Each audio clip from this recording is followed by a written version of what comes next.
สื่อในรู้ เวลาโอกาส ว่า นี้ เธอ ขอเชิญทุกท่านที่จะร่วมใจกัน เพื่อให้องค์พระวิญญาณบริสุทธิ์เจ้าที่จะสอนไถ่คำของพระเจ้าเปิดเผยพระคัมภีร์ศักดิ์สิทธิ์ขององค์พระพุทธเจ้าให้แก่พี่น้องทางชายทางนี้อยู่ที่นี่ขอเชิญพี่น้องร่วมใจกันภาวนาอธิษฐานสรรเสริญนมัสการพระเจ้าพระองค์เป็นพระเจ้าองค์ทรงแสนดีแสนดีแสนดีขอให้พระเกียรติคำสรรเสริญฤทธานุภาพจงเป็นของพระองค์ผู้เดียวเท่านั้นมุจนะขอบพระคุณพระเจ้าในเวลาโอกาสนี้เป็นเวลาที่พวกข้าทั้งหลายอยากจะฟังคำขององค์พระผู้เป็นเจ้าขอเชิญองค์พระวิญญาณบริสุทธิ์เจ้าควบคุมข้าหน่อยขอให้ข้าได้ขึ้นขอให้มาจากพระองค์ของพระเจ้าและนำพระข้าได้เจ้ากล่าวขอให้กล่าวออกจากไถ่คำของพระเจ้าและพระได้จะกระทำก็ขอให้กระทำในสิ่งที่พระเจ้าอยากจะกล่าวอยากจะกระทำและขอเชิญพระองค์ที่จะเปิดตาไฟจิตวิญญาณอยู่ที่นี่ให้แก่ลูกชายลูกสาวของพระองค์และทุกคนก็จะเบิ่งกันให้พระสดูให้ตาไฟจิตวิญญาณตาสว่างขึ้นขอพระองค์เปิดหูไฟจิตวิญญาณให้ฟังถ้อยคำของพระเจ้าให้แจ้งขึ้นกว่าเก่าให้เข้าใจร้ายขึ้นกว่าเก่าขอพระองค์เปิดปากไฟจิตวิญญาณของพวกเราที่จะยอมรับถ้อยคำของพระเจ้าที่ประกอบด้วยชีวิตและนิสัยเวลาโอกาสนี้ให้เกียรติพระองค์ในพระนามอัศจรรย์ขององค์พระเยซูคริสต์เจ้าอาเมนพี่น้องที่รักในองค์พระเยซูคริสต์เจ้าเริ่มต้นในอาทิตย์นี้เป็นต้นไปพวกท่านก็จะได้ยินบทเทศนาของบรรดาอาจารย์พวกเขาในอยู่ทั้งหมดแมน8ขั้นตอนก่อนที่พวกเขาจะเฉลิมฉลองคริสต์มาสและเขาจะต้องเริ่มต้นขั้นตอนที่1จนฮอดขั้นตอนที่8เพื่อจะให้พี่น้องเข้าใจเป็นอย่างพวกเขาจึงเฉลิมฉลองคริสต์มาสเพราะว่าพี่น้องให้ระวังว่าเขามีพวกครูสอนพิษ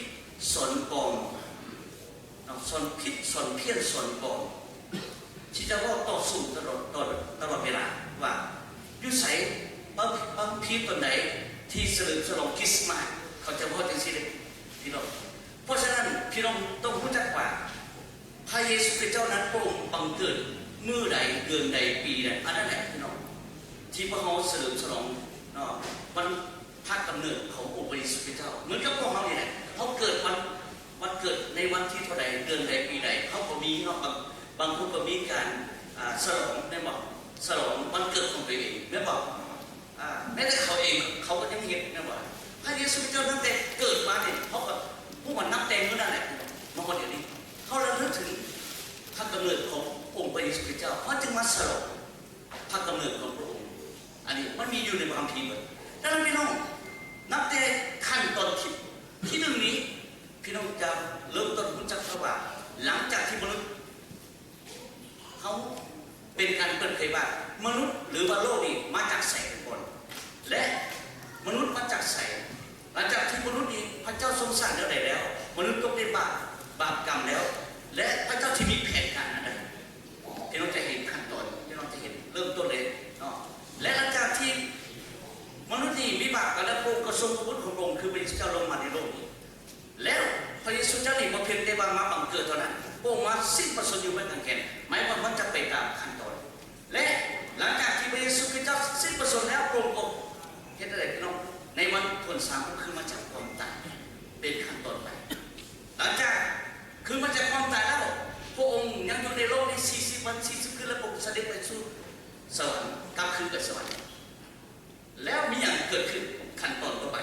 คือพระองค์ได้ทรงพระผู้ช่วยคนหนึ่งคือองค์พระวิญญาณบริสุทธิ์เจ้ามาและอยู่กับทุกคนที่เชื่อ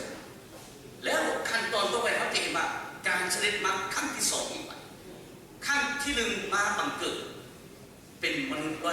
100%และมาสิ้นพระชนม์ในวันที่3คืนพระชนม์และเพื่อประทานชีวิตนิรันดร์ให้แก่ทุกคนที่วางใจเชื่อและการเสด็จมาครั้งที่2นี้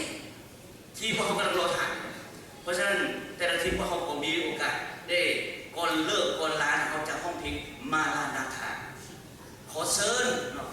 ขอเชิญโปรดเสด็จมาไม่ไว้มาฮับเอาพวกเขาหน่อยดังนั้น เวลาโอกาสนี้ขอให้พวกเราทั้งหลายที่จะ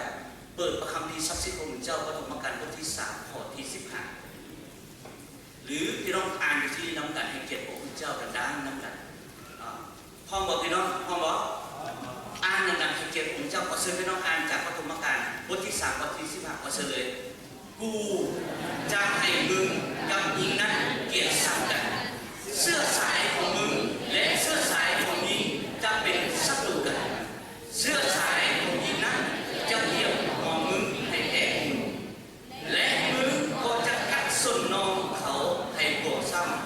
ำพี่น้องขอบคุณพระเจ้าพี่น้องซึ่งเป็นถ้อยคำของพระเจ้าซึ่งในมื้อนี้หัวข้อของพระคำของพระเจ้าคือบอกว่าพระสัญญาเกี่ยวกับการบังเกิดขององค์พระเยซูคริสต์เจ้าพระสัญญาพี่น้องพวกเราก็เริ่มต้นได้อ่านมาทำสลับนำกันพี่น้องเห็นเนาะอยู่ในจดบัญชีบทที่23บทที่19ไปคำสัญญาของพระเจ้าหรือว่าเฮบเรอบทที่6ข้อที่17 18คำสัญญาของพระเจ้าเป็นคำสาบานพี่น้องมี2สิ่งที่พระเจ้าเฮ็ดบ่ได้ที่จริงพระเจ้าเฮ็ดได้เบิดแต่มีสองสิ่งหรือว่า2อย่างพระเจ้าเฮ็ดบ่ได้คือว่าอันที่1พี่น้องพระเจ้าบ่เคยเปลี่ยนแปลงหรือพระเจ้านี่สัญญาแล้วพระเจ้าเปลี่ยนแปลงบ่ได้สัญญาแล้วหมายความพระเจ้าต้องได้เฮ็ดอันนี้พระเจ้านี่เปลี่ยนแปลงบ่ได้เหมือนกับเพลงที่เขาอ่านห้องของกินฟ้าดินโลกอันนี้อาจจะกำลังจะเปลี่ยนแปลงแต่สำหรับพระเจ้ายังเหมือนเดิมเมื่อเดิมคำสัญญาของพระเจ้ายังเหมือนเดิมและอันที่2ที่ว่าพระเจ้าเฮ็ดบ่ได้คือพระองค์ตัวโปรเป็นผมจะการความจริงที่เราจะเข้าใจเนาะเพราะฉะนั้นเขาจะเห็นแล้วว่าพระประสงค์นี้นั้นของพระเจ้าที่บ่เคยเปลี่ยนแปลงจักเทื่อก็คืออย่างพี่น้องพระประสงค์ของพระเจ้าคือบ้านอยู่ห่วงกับมนุษย์น้ำมันได้แดดเลยพี่น้องบ้านอยู่ห่วงกับมนุษย์พี่น้องเห็นแล้วว่าบ้านที่หนึ่งนั่นคือพระเจ้านี่อยากอยู่ห่วงกับมนุษย์พระเจ้าอยากห่วงกับมนุษย์เป็นอันหนึ่งอันเดียวกันพี่น้องเห็นเนาะอันหนึ่งเดียวกันมาแต่ไหนพระประสงค์นิรันดร์ของพระเจ้าตั้งแต่พระเจ้าสร้างโลกสร้างมนุษย์ขึ้นมาหมายว่าพระประสงค์ของพระเจ้านี่พระประสงค์พระเจ้านี่คืออยากอยู่ห่วงกับมนุษย์คือพระองค์ได้ทรงสร้างสวนเอเดน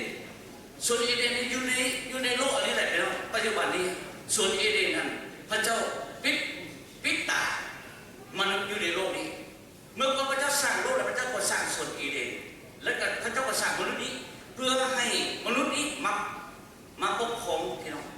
ปกครองและก็บึงแยงอยู่ในสวนเอเดนอยู่ในโลกจักรวาลแห่งนี้แต่หลังจากที่มนุษย์ตกในบาปแล้วพระเจ้าก็บ่อนุญาตแม้แต่สัตว์บ่อนุญาตแม้แต่พวกผีปีศาจให้บ่อนุญาตแม้แต่มนุษย์ในโลกนี้ที่จะเข้าในสวนเอเดนเพราะว่าสวนเอเดนนี่มันจะมีต้นไม้หมากไม้ที่มีชีวิตพี่น้องกินแล้วให้ชีวิตดังนั้นปัจจุบันนี้สวนเอเดนนี้พระเจ้าได้บังตาพระเจ้าได้ให้เทวดาพวกคำใช้ของพระเจ้าเครุได้ใส่ดาบแกว่งไหนแกว่งมาอยู่ในสวนเอเดนบอกว่ามันอยู่ที่ไหนเพื่ออย่างว่าอนุญาตให้ทุกสิ่งใดที่มีชีวิตนั้นเข้ามาในสวนเอเดนนี้ดังนั้นพี่น้องพระประสงค์นี้นั้นของพระเจ้านี่อันที่หนึ่งคือพระเจ้าสร้างนะเพื่ออยากให้อยู่ร่วมกันและก็จะเห็นว่าอันที่สองขณะเดียวกันนั้นมนุษย์ต้องได้บาปกันแล้วพระเจ้าพอเห็นบาปความสัมพันธ์ระหว่างมนุษย์กับพระเจ้าเลยถึงพังออกมาหมายว่าถึงแยกออกจากกันเมื่อก่อนเป็นอันหนึ่งอันเดียวกันพระเจ้าเว้ากับมนุษย์พระเจ้าล้มขึ้นล้มเข้ามาอย่างเวลานั้นพระเจ้าอยู่รวมบ้านเดียวกันกับมนุษย์แต่หลังจากที่มนุษย์ต้องได้บาปกันแล้วบนสวรรค์พระเจ้าแล้วหมายว่าพระเจ้าก็ยังมีแผนการตัวนี้อยู่คือมีบ้านอันที่สองก็คือเวลาที่สมัยของท่านโมเสสพี่น้องพระเจ้าบอกให้เพื่อนนั้นได้ให้สร้างผัดเต้นเพราะว่าพระเจ้าได้สัญญาว่าแผ่นดินกานาอันนี้พระเจ้าจะมอบให้ชนชาติอิสราเอลตั้งแต่สมัยของท่านอับราฮัมชนชาติอิสราเอลแล้วพี่น้องเห็นว่าผัดเต้นตัวนี้นี่พระเจ้าอยากจะมาผูกพันบ้านอันหลังที่สองนี่มาผูกพันกับมนุษย์ผูกพันกับมนุษย์แต่เรามันเกิดบทยังเห็นว่ามนุษย์นี่มีบาปก็สามารถที่จะอยู่ห่วงเดียวกับพระเจ้าได้และเขาจะเห็นบ้านต่อไปมันจะเป็นบ้านหนึ่งก็คือพ พระวิหารสมัยของกษัตริย์ดาวิดสมัยของกษัตริย์โซโลมอนเพิ่นสร้างพระวิหารและพวกคนนี้อยากให้พระเจ้ามาอยู่ในพระวิหารทรงสถิตอยู่ในพระวิหารมิแต่หลังเดียวมิแต่บนเดียวและทุกคนที่เข้าในพระวิหารนี้ก็จะมาพึงพระเจ้าพี่น้องแต่เขาจะเห็นว่าเวลานั้นสมัยนั้นเขาเห็นว่าบ้านนี้ก็บ่สามารถที่เฮ็ดให้มนุษย์กับพระเจ้านี่อยู่ร่วมกันได้เพราะมีเต็มไปด้วยความบาปแล้วเขาจะอีกบ้านที่กำลังเล่านี่คือเขาจะเห็นว่าคือจิตวิญญาณของเขาทางกายของเขาเป็นพระวิหารเป็นบนสถิตของพระเจ้าเห็นบ่พี่น้องหมายว่าพระเจ้านี่จึงทรงพระบุตรนี่คือพระวิญญาณพระเจ้านี่สถิตอยู่กับจิตวิญญาณของเราในเวลานี้พี่น้องอยู่กับทุกคนที่เชื่อในนามของพระเจ้าและพระวิญญาณพระเจ้านี่องค์เดียวกันนี้ทรงสถิตอยู่ในชีวิตของเราอยู่ในจิตใจของเราอยู่ในจิตวิญญาณของเขาเวลานี้เป็นบ้านหลังนี้พี่น้องปัจจุบันนี้ละบ้านหลังนี้พระเจ้ากำลังว่ากับเขากำลังว่ากับพระเจ้าเขาไปที่ใดเขาไปบ้านใดพระเจ้าก็ไปนำเขาบ้านนี้แต่ยังมีอีกสิ่งหนึ่งคือว่าบ้านนิรันดรตลอดไปคือสวรรค์พี่น้องแผ่นดินสวรรค์ในเวลานี้ที่พระเรารอคอยการเสด็จมาครั้งที่สองขององค์พระเยซูคริสต์เจ้าบ้านนี้ที่เขาจะอยู่นิรันดรพี่น้องอยู่ตลอดไปบ้านนี้นะและเขาอยู่กับพระเจ้าพระเจ้าก็อยู่กับเราบ้านนี้นะพี่น้องบ้านหลังนี้ที่กำลังบอกว่านี่แหละพระประสงค์นิรันดร์ของพระเจ้าคือพระเจ้าต้องการจะให้มนุษย์ทางซ้ายทางนี้นั่นอยู่วงเดียวกันกับพระเจ้าเพราะฉะนั้นขอบคุณพระเจ้าพี่น้องปีนทางซ้ายปีนทางขวาบอกว่าเจ้าดีใจบอกเวลานี้พระเจ้าทรงสถิตอยู่กับเจ้าอันนี้แหละบ้านพี่น้องข้างกายมันคือบ้านที่พวกเราพระองค์ทรงสถิตอยู่กับเราและพระองค์กำลังบอกกับเราพระองค์กำลังจะนำพาพวกเราคาราเต้บทที่5บทที่16นะพี่น้องนี่แหละเวลานี้แหละพี่น้องเพราะฉะนั้นเขาขอบคุณพระเจ้าเมื่อก่อนจากสวนเอเดนก็บ่สำเร็จมาผ่าเต้นก็ยังบ่สำเร็จมาอยู่ในพระวิหารก็ยังบ่สำเร็จมาฮอดเวลานี้แม่ตัวเขาเองพี่น้องและกำลังจะเกิดขึ้นเขาจะไปอยู่กับพระเจ้าตลอดนี่ลำพี่น้องนี่ลำเลยเขาจะโบนีจากพระเจ้าอีกต่อไปและพระเจ้าจะโบนีจากเขาเพราะว่าเขาอยู่บ้านหลังเดียวกับพระเจ้าเขาดังนั้นพี่น้องเขาจะเบิ่งอีกเนาะว่าบ้านหลังทับอิฐของพระเจ้าที่สวนเอเดนที่ว่ามาพระเจ้าได้ทรงสร้างมนุษย์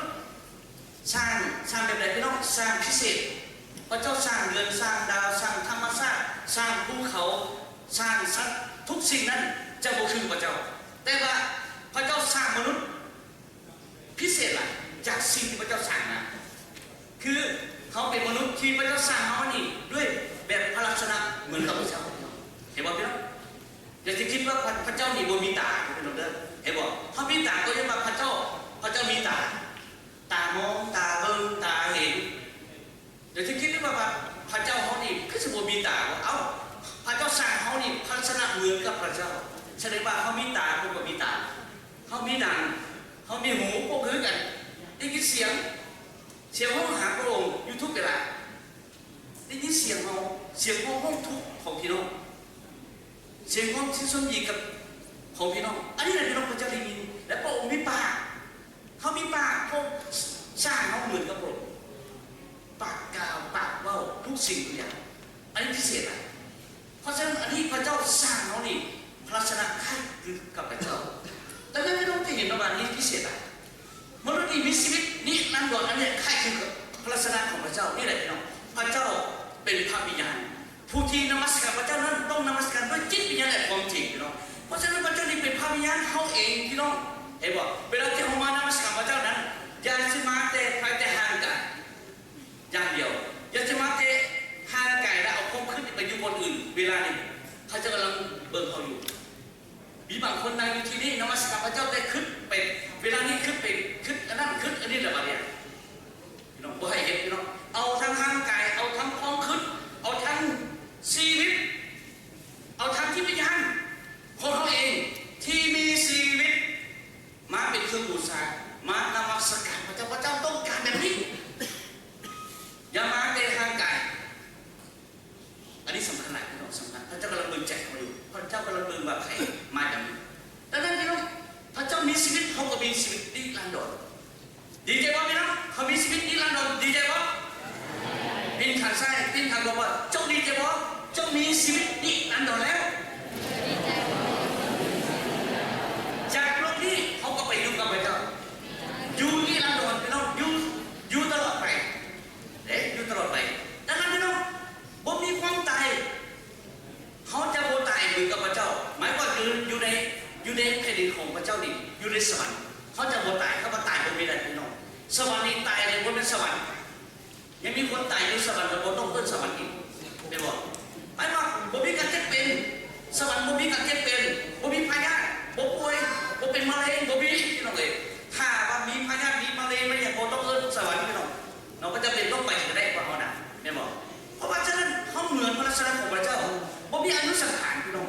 บ่เฒ่าบ่แก่บ่เป็นบ่เฒ่าชราเอาเห็นบ่อยู่ในแผ่นดินของพระเจ้านี่บ่มีเลยมีแต่คนหนุ่มหมดพี่น้องผัวเมียนี่จะบ่เป็นผัวเป็นเมียเวลาไปอยู่กับพระเจ้าแผ่นดินของพระเจ้านี่เนาะเขาจะเป็นไอ้น้องกันมานี่นะเด้ตอนอยู่ในสวรรค์นี่พี่น้องนุ่มตลอดบ่จำเป็นผู้หญิงบ่จำเป็นต้องไปทาแป้งตื้มอีกบ่ต้องเลยเนาะบ่ต้องทาชกทาอย่างงามเบิดผู้ชายคือกันรอเบิดมาบ่พี่น้องมาบ่พระเจ้าสร้างเขานี่ลักษณะของพระเจ้าถ้าลักษณะของพระเจ้าก็จะเปลี่ยนบ่ต้องใช้แว่นตาอยู่ในแผ่นดินของพระเจ้าบ่จำเป็นต้องใช้แว่นตาเพราะว่าสมบูรณ์แบบอยู่ในสวรรค์ดังนั้นพี่น้องเขาจะเห็นว่าบ่ย่านกลัวบ่มีผิดหวังบ่มีปัญหาใด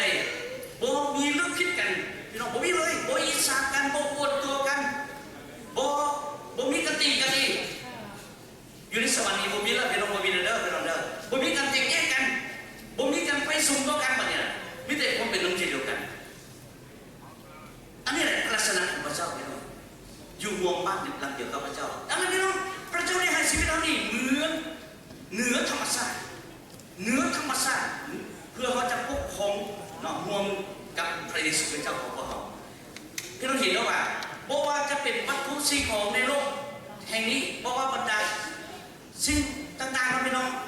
หมายว่าสิ่งเหล่านี้ก็จะอยู่ใต้ของเขาอยู่เหนือพี่น้องเขาอยู่เหนือแล้วเขามีทางอำนาจเขาทางมีฤทธิ์เดชของพระเจ้าในเวลานี้พี่น้องเขาอยู่เหนือ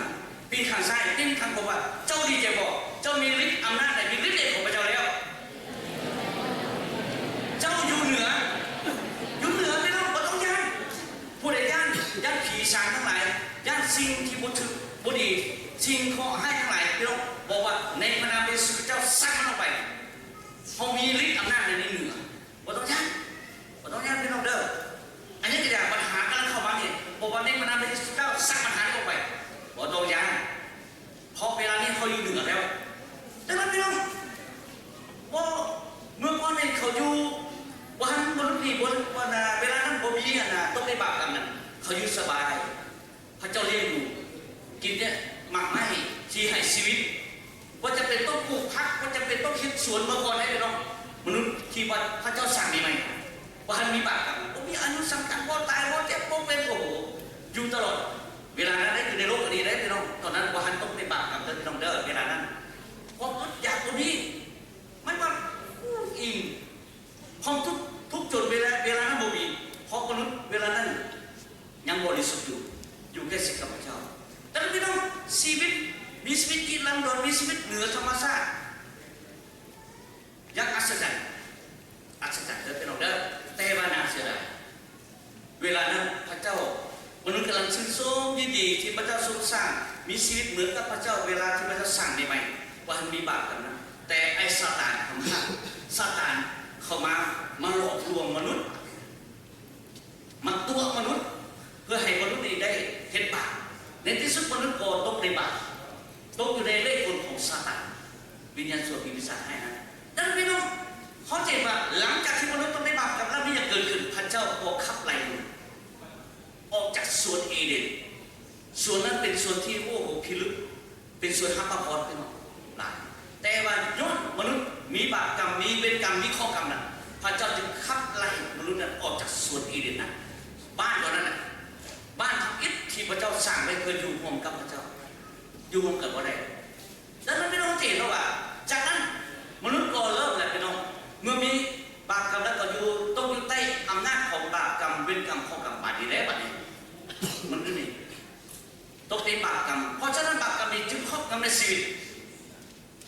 ตัวนี้นี่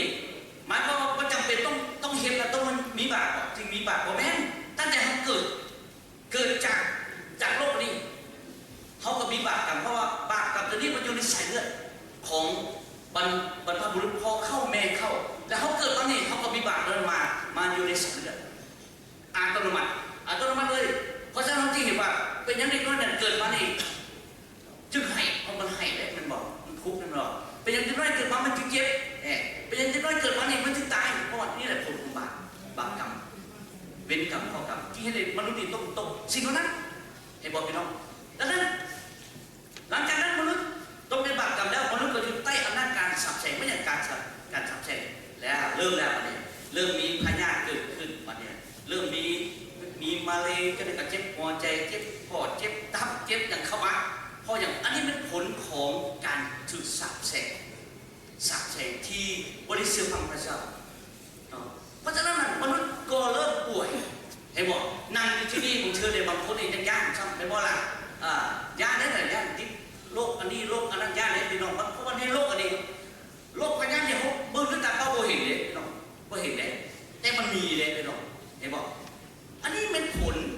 ของพี่น้องมนุษย์เขาเนี่ยต้องได้บาปกรรมต่างๆผู้หญิงเกิดลูกเห็นบอกเจ็บด้วยเจ็บท้องด้วยเจ็บปวดที่สุดพอทำบทยาบาทถึงวันนั้นผู้หญิงคนยังอยากได้ผัวอยู่เจ็บปวดสมัยกันยังอยากได้ผัวพอคำผมจะบอกนะพี่น้องถ้าว่าผู้หญิงนี่โอ้ยากเด้ยังปวดย่ำเจ็บเด้สิบ่เอาอะไรผัวเลยโลกนี้เขาจะบ่เกิดมนุษย์หลายวันนี้ไม่บอกเพราะพระเจ้าเก่าแล้วนะพี่น้องดังนั้นพี่น้องจะเห็นว่ามนุษย์นี่ต้องชอบอยู่ทำกินป่าเนี่ยหลังจากที่มนุษย์นี่บนเสื้อผ้าพระเจ้าชุดไล่ออกจากบ้านคือสวนเอเดนของพระเจ้าแล้วมนุษย์เริ่มแล้วพี่น้องเริ่มชอบทำมาหากินมันเริ่มชอบนั่นชอบนี่ด้วยโอ้โหพี่น้องเหือไหลซุ่มหนาหมายความอึดเมื่อยความลำบากเมื่อคนที่สบายแต่ว่าเดี๋ยวนี้บอกนั่งสนิทนั่งเนาะสมุนไปปวดหลังละเดี๋ยวบอกปวดขาละเดี๋ยวบอกเพราะมันมีผลเนี่ยพี่น้องดังนั้นพี่น้องหากินกันยากขึ้นสุขดีคำมันสิ้นสุดแห้งเหมือนกันแห้งขึ้นโอ้โหที่รู้เลยพี่น้องอันนี้แหละผลพบความลำบากพบความอุปสรรคมีปัญหาหลายอย่างในชีวิตจักเป็นอย่างต้องไม่อยากเข้ามาพี่น้องเห็นเนาะว่าต้องสนเลยพี่น้องเด้อในฐานะที่เขาเป็นลูกของพระเจ้าโลกนี้มันจะเปลี่ยนแปลงเรื่องของโลกแม่บอกคำนี้ขึ้นเปลี่ยนขึ้นลงมันต้องเจ็บหัวกับมันพี่น้องมันต้องสนใจกันนั่นน่ะเขาจะบอกถ้าเขาสนใจเราจะเจ็บหัวไม่บอกล่ะมีแต่ไว้วางใจในพระเจ้าอย่ามันไว้ไอ้บอกผู้นำรายการน่ะอ่านตลอดเวลาบอกตลอดมีอะไรเกิดขึ้นจะให้เขานี่ว่าให้มันไหวจงปฏิบัติงานของเจ้านี่ทุกเวลาเรื่องโลกนี่มันจะเปลี่ยนแปลงสักใดก็เรื่องของมันแต่เขานี่ว่าให้เขาเปลี่ยนแปลงว่าให้เขามันไหวขอให้เขานี่ปฏิบัติงานของเจ้านี่สม่ำเสมออาเมนว่าพี่น้องสม่ำเสมอครับเชื่อพระเจ้าอันที่สามพี่น้องมนุษย์ต้องอยู่ใต้อำนาจของมารซาตานผีปีศาจให้อันนี้แหละพี่น้องเข้าใจเพราะฉะนั้นเนี่ยเวลานี้มารซาตานผีปีศาจให้นี่ว่าสามารถควบคุมเขาได้เมื่อก่อนนี่เขาบริสุทธิ์พระเยซูคริสต์เจ้ามันควบคุมเขาได้แต่เดี๋ยวนี้เขาเชื่อพระเจ้าแล้วมันควบคุมบ่ได้เห็นป่ะพี่น้องเขาอยู่เหนือมารซาตานเพราะฉะนั้นเขาใส่รถน้ำซื้อของพระเยซูเจ้าสั่งทำลายมันเนาะสั่งทำลายขับไล่มันโดยพระนามพระเจ้ามารซาตานมีเจ้าส่วนผีปีศาจให้มันยากคริสเตียนเพราะว่าคริสเตียนมีพระเยซูคริสต์เจ้าไหนมันจะยากไหนพี่น้องถ้าเขาบ่มีมันบ่ยากมันหัวใช้ทั้งนั้นบอกมันควบคุมเด็กเพราะฉะนั้นอันนี้สำคัญพี่น้องดังนั้นพี่น้องมนุษย์นี่จึงตกในบาปกรรมเวรกรรมทุกอย่างนี่จึงสูญเสียชีวิตนิรันดรเมื่อก่อนมีชีวิตนิรันดรข้าพเจ้าและก็สูญเสียคือแยกจากพระเจ้าแยกออกจากพระเจ้าเขาจะเห็นเนาะดังนั้นพี่น้องเขาจะเห็นพระสัญญาแน่นอนเลยว่าพี่น้องเมื่อพระเจ้าเห็นว่ามนุษย์ในโลกนี้ต้องเป็นบาปกรรมเวรกรรมเคราะห์กรรมการสับแซงหรือต้องอยู่ใต้อำนาจของมารซาตานผีปีศาจให้แล้วแต่พระเจ้าโบได้ลดละพี่น้องเห็นบอกพระเจ้าโบได้ปาทิ้งมนุษย์ที่พระเจ้าได้ทรงสร้างด้วยความหักของพระเจ้าทรงสร้างด้วยความเมตตาของพระเจ้า ทรงสร้างด้วยสีพระหัตถ์ของพระเจ้าพระเจ้าเมตตาเพราะฉะนั้นจะบอกว่าพระเจ้าทรงแสนดีเห็นบอกพี่น้องพระเจ้าดีน้องพระเจ้าดีพระเจ้าแสนดีเขานั่งอยู่ที่นี่ย้อนมาพระเจ้าดีพระเจ้าแสนดีพระเจ้าจึงเลือกพวกเขาพระเจ้าจึงเอิ้นพวกเขาสัญเขาจะเห็นว่าเริ่มต้นเลยพระเจ้าบอกว่าสัญญา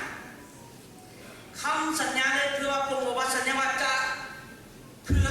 มีแผนการกอบกู้มวลมนุษย์ในโลกนี้ให้พ้นจากบาปกรรมเวรกรรมข้อกรรมทั้งหลายให้พ้นจากการสัตย์แช่งให้พ้นจากอำนาจของซาตานวิญญาณชั่วปีศาจได้คือพระองค์มีคำสัญญาไม่ต้องเห็นหรอกเวลาเราห้องเพลงนี่คำสัญญาเสื้อเธอพระเจ้าเขานี่สัญญาต้องเสื้อให้บอกพี่น้องเมื่อผมสัญญาแล้วผมจะประเมินเสยผมจะเริ่มปฏิบัติเริ่มที่จะกระทำเขาเห็นคำสัญญาของพระเจ้านี่สุดยอดเลยพี่น้องบุคคลมนุษย์สัญญานี่ก็ยังสามารถเปลี่ยนแปลงได้ตัวกันได้แต่สำหรับพระเจ้าตัวโบเบกพระเจ้าสัญญาได้แต่ผมก็ปฏิบัติคำสัญญานั้นแต่ก็ไม่ต้องตีนหรอกว่านี่พระเจ้าสัญญาอย่างพี่น้องแน่นอนเลยว่า 2,000 ปีหลังจากที่มนุษย์ต้องได้บาปกรรมแล้วพระเจ้าก็เริ่มต้นในพระเจ้าก็สัญญาว่าผมก็จะเลือกชายคนหนึ่งชายคนนี้ชื่อว่าท่านอับราฮัมเพราะอย่างพ่อพระเจ้าจะมาบังเกิดพระเจ้าเลยเลือกเพิ่นเกิดอยู่ในตระกูลของเพิ่นในครอบครัวของเพิ่นพระเจ้าในเชื้อสายของเพิ่นดังนั้นพระเจ้าจึงกล่าวไว้อยู่ในปฐมกาลบทที่ 12นั้นพี่น้องพระเจ้าเอิ้นเพิ่นเนี่ยออกจากประเทศของเพิ่นที่ว่าเพิ่นอยู่ในประเทศที่เพิ่นอยู่กันพระเจ้าเอิ้นเพิ่นอยู่นี่ให้ออกจากบ้านเกิดเมืองนอนที่เพิ่นเคยอยู่นั้นให้ออกมาหาเดินกับพระเจ้าพระเจ้าจึงกล่าวอยู่ในปฐมกาลนั้นบทที่ 12นั้นข้อ1ข้อ3นั้นพระเจ้าสัญญาจะได้พวกบอกว่าพระเจ้าจะอวยพรเพิ่นให้เพิ่นมีชื่อเสียงโด่งดังแล้วก็เพิ่นนี่เป็นพ่อพระพรพระเจ้าจะอวยพรให้เพิ่นนี่ได้รับพระพรมากมายเหมือนกับดวงดาวทั้งหลายที่ว่านับอะไรพระพรเขาเห็นบอกเขาจะว่าเขาจะอวยพรผู้ที่อวยพรเจ้าเขาจะสาปแช่งผู้ที่สาปแช่งเจ้าโดยผ่านทางเจ้าเขาจะอวยพรชนชาติทั้งปวงเวลานี้เขาเห็นโลกเกิดขึ้นเป็นจากชายคนนี้คือท่านอับราฮัมที่พระเจ้าได้ทรงเลือกและพระเจ้านอกนั้นพระเจ้าก็ได้เลือกเอาชาติหนึ่งประเทศหนึ่งอยู่ในโลกอันนี้มีอยู่200 กว่าประเทศเกือบ300ในโลกนี้เลยแต่ว่าพระเจ้าเลือกประเทศเดียวที่พระเจ้าจะมาบังเกิดอยู่ในประเทศนั้นคือประเทศอิสราเอลประเทศอิสราเอลนี่ทางตะวันออกและอยู่ในใจกลางครับพี่น้องบึงแผ่นที่โลกนี่เพิ่นอยู่ในประเทศนี้อยู่ในใจกลางของโลกอัศจรรย์พี่น้องพระเจ้ามาเกิดอยู่ในใจกลางของโลกข่าวประเสริฐเริ่มต้นจากนครเยรูซาเล็มออกไปทั่วโลกและในข่าวสุดท้ายนั้นข่าวประเสริฐนี้ก็ต้องกลับขึ้นมาอยู่บนนครเยรูซาเล็มบนที่พระเจ้าบังเกิดอยู่ที่นั่นอัศจรรย์อะไรและพระเจ้าได้เลือกพี่น้องเลือกตระกูลหนึ่งคือตระกูลยูดาห์เขาจะเห็นมีอยู่12 เผ่าเป็นป่ะและพระเจ้าเลือกเผ่าหนึ่งที่พระเจ้าจะมาเกิดคือยูดาห์และพระเจ้าได้เลือกเอากษัตริย์องค์หนึ่งที่จริงนี้ในโลกนี้มีหลายกษัตริย์แต่พระเจ้าเลือกกษัตริย์องค์เดียวคือกษัตริย์ดาวิดเพื่ออย่างเพราะว่าพระเจ้าองค์นั้นเป็นพระเจ้าจอมราชาจอมกษัตริย์ในโลกวิญญาณเพราะฉะนั้นพระเจ้านี่ต้องเกิดอยู่ในเสื้อวงกษัตริย์เสื้อสายของกษัตริย์แต่นั้นเขาจะเห็นว่าพระเจ้าได้เลือกเอากษัตริย์ดาวิดเพื่อพระเจ้าจะเกิดอยู่ในที่นั้นและย่อเข้ากันย่อลงมาจนพระบาทองค์จะบังเกิดพระองค์ก็ได้เลือกเอานางมารีและโยเซ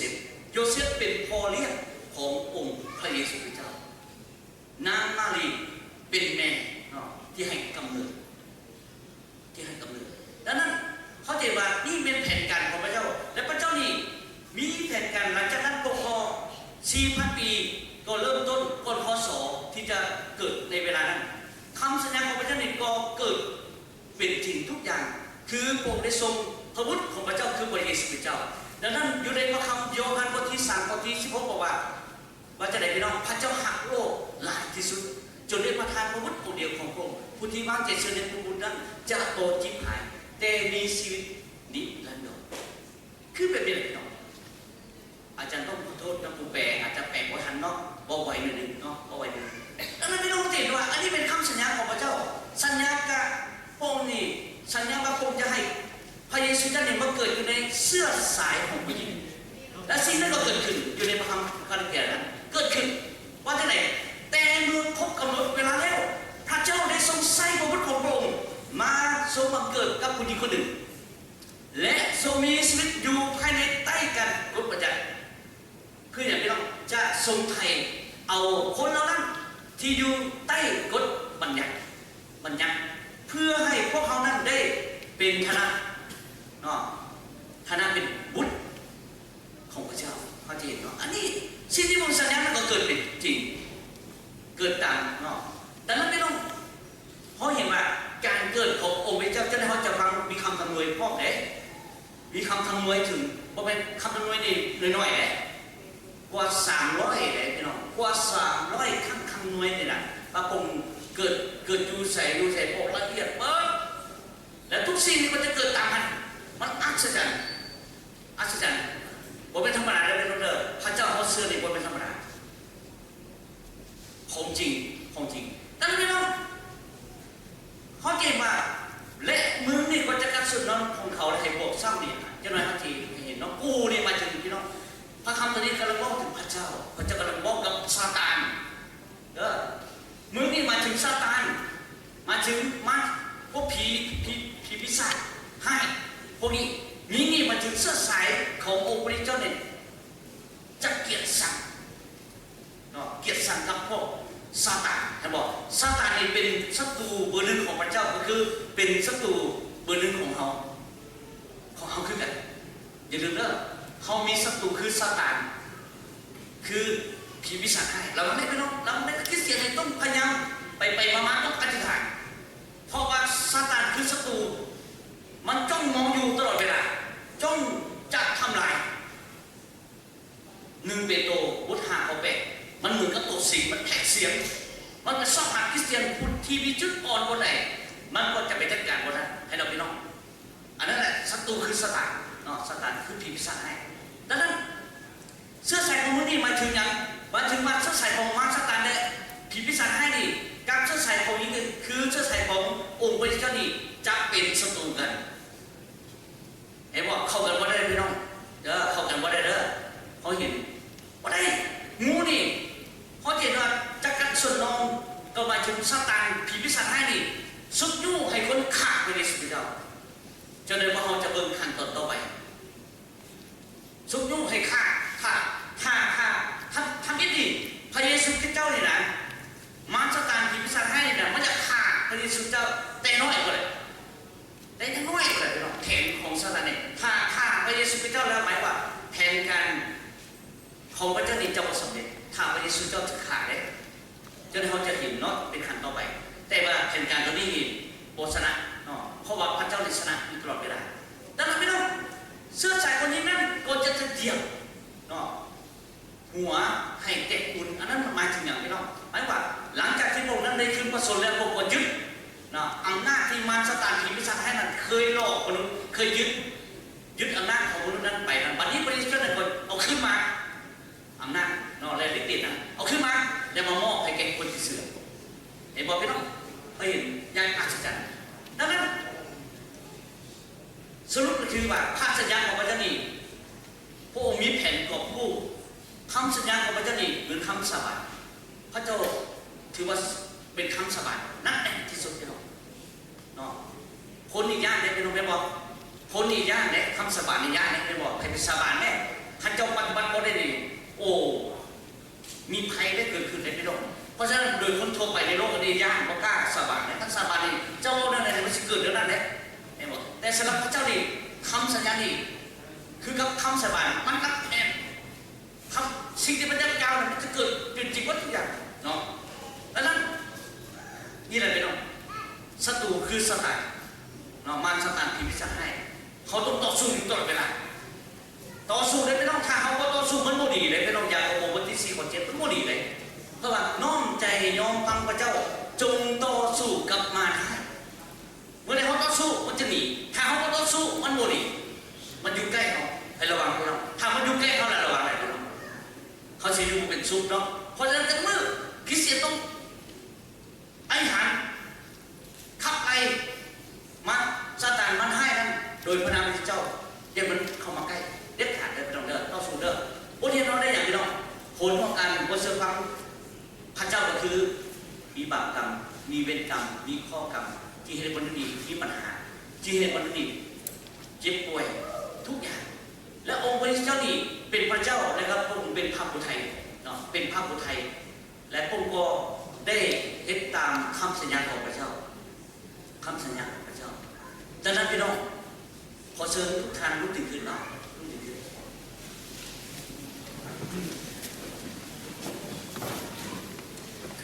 เวลานี้พี่น้องคำสัญญาของพระเจ้าในเวลานี้เนี่ยเกิดขึ้นแล้วพี่น้องเองถ้าคำสัญญาของพระเจ้าเกิดขึ้นพวกเขาที่ยืนอยู่ที่นี่เขาก็จะบ่มีหน้าพี่น้องเองเขาไม่น่าก็จะแบบคำสัญญาของพระเจ้าเป็นจริงแล้วพระเยซูคริสต์เจ้านั้นได้มาเกิดแล้วพระเยซูคริสต์เจ้ามาตายอยู่บนตะเข็บอีหลีแล้วและ3 มื้อพระองค์ก็ขึ้นมาจากความตายอีหลีและพระองค์ก็ประทานชีวิตที่นั้นให้แก่เขาดีกว่าพระองค์ถือว่าเขาเป็นคนชอบธรรมของพระเจ้าและพระองค์ก็ถือว่าเขาเป็นบุตรของพระเจ้าพี่น้องเขาได้ห้ามแล้วพี่น้องเพราะฉะนั้นในเฮาโมชนะขอบคุณพระเจ้านำกันข้าแต่พระเจ้ายาเวขอบพระคุณพระเจ้าสำหรับถ้อยคำของพระเจ้าที่ประกอบด้วยชีวิตและในเองสิ่งที่พระองค์สัญญานั้นพระองค์บอกว่าคำสัญญาของพระเจ้านั้นเป็นคำสาบานเมื่อพระองค์สัญญานั้นใดพระองค์ก็จะปฏิบัติสิ่งนั้นแน่นอนสิ่งนั้นก็เกิดแล้วขอบคุณพระเจ้าบอกว่าเวลาใดก็แล้วแต่พระองค์สัญญาอยู่ในพระคำของพระเจ้ายังมากมายจะเป็นเรื่องใดก็แล้วแต่พวกก็ได้เชื่อไว้วางใจในคำสัญญาของพระเจ้าอยู่เสมอขอบคุณพระเจ้าสำหรับถ้อยคำของพระองค์ในพระนามพระเยซูคริสต์เจ้าอาเมนพี่น้องที่หากในองค์พระเจ้าเป็นเวลาการที่อาจารย์จะอธิษฐานเพื่อพี่น้องผู้ที่มีปัญหาผู้ที่มีการเจ็บไข้ได้ป่วยผู้ใดมีปัญหาอะไรยกมือขึ้นพี่น้องยกมือขึ้นผู้ใดมีปัญหาบ่ยกมือขึ้นสูงๆให้เห็นแน่อยู่ข้างนอกยกมือสูงๆให้เห็นเนาะมีหลายอยู่เนาะเอามือลงนอกจากปัญหาแล้วใครมีการเจ็บป่วยโซในเวลานี้ยกมือขึ้นบ่สบายเจ็บนั่นเจ็บนี่เป็นพยาธิเป็นอันนั้นอันนี้เนาะยกมือสูงๆหลายข้างนอกก็หลายเอามือลงเนาะขอเชิญผู้ที่มีปัญหาลุกตื่นขึ้นใครมีปัญหาลุกตื่นขึ้นลุกตื่นขึ้นเลยข้างนอกตื่นขึ้นเลยผู้ใดเจ็บเป็นยืนขึ้นใครเจ็บเป็นก็ยืนขึ้นใครบ่เจ็บใครบ่มีปัญหานั่งเนาะพระคำของเจ้าได้บอกกับผู้ที่มีปัญหาเด้ออยู่ในพีลิปปอยบทที่4ของบทที่7อย่าทุกข์ร้อนใจด้วยสิ่งใดเลยจงทุนความปรารถนาพี่น้องบอกตรงๆกับพระเจ้าพระเจ้าเลยเขาได้มีปัญหานี้ขอองค์แก้เลยเขาได้เป็นหนี้สินในพระองค์ช่วยได้ให้เขาได้บดหนี้สินเขาได้บอกตรงๆหมดเด้อบอกตรงว่าความทุกข์เด้อบอกตรงๆปัญหาเขาได้ครอบครัวดีผัวเมียไม่เข้าใจกันขอให้ขึ้นดีกันบอกตรงๆยกตัวอย่างเช่นธุรกิจเขาได้จะลงบอกเลยบอกตรงๆเลยพระเจ้าขอให้ธุรกิจเขาได้เนี่ยรุ่งเรืองขึ้นเจริญขึ้นบ่ให้ลงบอกตรงๆรถค่าขายก็ได้ค่าขายก็ดีขอพระเจ้าอวยพรมันได้ค่าขายมันดีขึ้นบอกตรงๆเข้าใจเนาะและผู้ที่มีการเจ็บป่วยโศกไปน้องจืดเด้อมีอันหนึ่งพระเจ้าบอกว่าเพลงสื่อบทที่103ภาษาพระเจ้าพระเจ้าบอกว่าพระเจ้ารักษาทายาททุกชนิดแล้วแต่เขาสิเชื่อบอกเชื่อคำเบ้าของพระเจ้าบอกเชื่อคำที่พระเจ้ารังกาว่าเขาบอกถามว่าเขาได้เชื่อ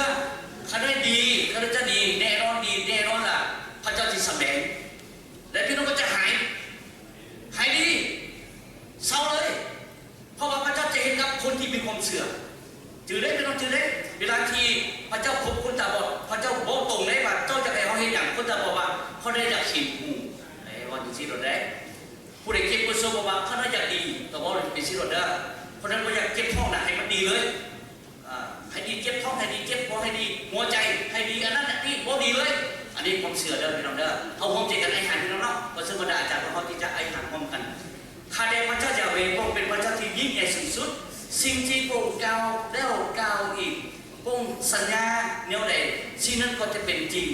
ในเวลาที่พวกเราอธิษฐานเพื่อพี่น้องที่มีปัญหาในเวลานี้บัดนี้พระคำของจะเป็นจริงแล้วเพราะว่าทุนขอบั บัดนี้ผู้ใดทูลขอพระเจ้าได้ยินเสียงแล้วพระเจ้าได้ยินเสียงเขากำลังบอกกับพระเจ้าอยู่ ในเวลาที่เขาขออันใดขอองค์ตอบคำอธิษฐานสิ่งที่เขาขอนั้นเขาขอก็ได้ขอพระองค์ยึดให้ระลึกถึงสิ่งที่เขาต้องการนั้นพระองค์จะตรัสขอให้พระองค์ตอบคำอธิษฐานเขาตามที่ผมได้บอกแล้วผมได้พาคิดได้ปล่อยนั้นว่าให้ทุกความใจให้ทุกความปรารถนาต้องการให้พระองค์ช่วยอันไหนบอกเลยบอกตรงๆเลย และพระองค์ช่วยได้แน่นอนพระองค์ตอบคำอธิษฐานแน่นอนพระองค์จะให้ทางออกทุกอย่างมนุษย์เหลือกำลังเห็นได้แต่บ่เหลือกำลังของพระเจ้าเพราะว่าพระเจ้าเห็นได้ทุกสิ่งให้เชื่ออย่างนั้นและผู้ใดที่จะป่วยโซในเวลานี้ให้เชื่อคำสัญญาของพระเจ้าพระเจ้ากล่าวว่าพระเจ้าอาทิษาพญาทุกชนิดแล้วในเวลานี้ให้เขาสำรวจประกาศว่ามีอะไรบ่เขาจะบอกให้อภัยให้แก่คนอื่นเขาต้องคืนดีเขาต้องเป็นสารภาพกับพระเจ้าและพระองค์จะตอบคำอธิษฐานพระองค์และเชื่อในคำสัญญาของพระเจ้าพระองค์ว่าพระองค์รักษาแล้วว่าเขาดีแน่นอนเขาดีแน่นอนบอกกับพระเจ้าว่าเขาได้ดีแล้วเขาได้ดีแล้วเขาได้ดีแล้วฮาเลลูยาพระเจ้าพระบิดาขอบพระคุณพระเจ้าทุกอย่างบอกว่าจะเป็นปัญหาบอกว่าจะเป็นการเจ็บไข้ป่วยโซในวันนี้พระเจ้าตอบคำอธิษฐานแล้วทุกอย่างนั้นเขาดีโดยพระนามพระเจ้าเขาดีด้วยความเชื่อเขาได้คำบอกโดยความเชื่อของพระเจ้าขอบคุณพระองค์ในพระนามพระเยซูคริสต์เจ้าอาเมน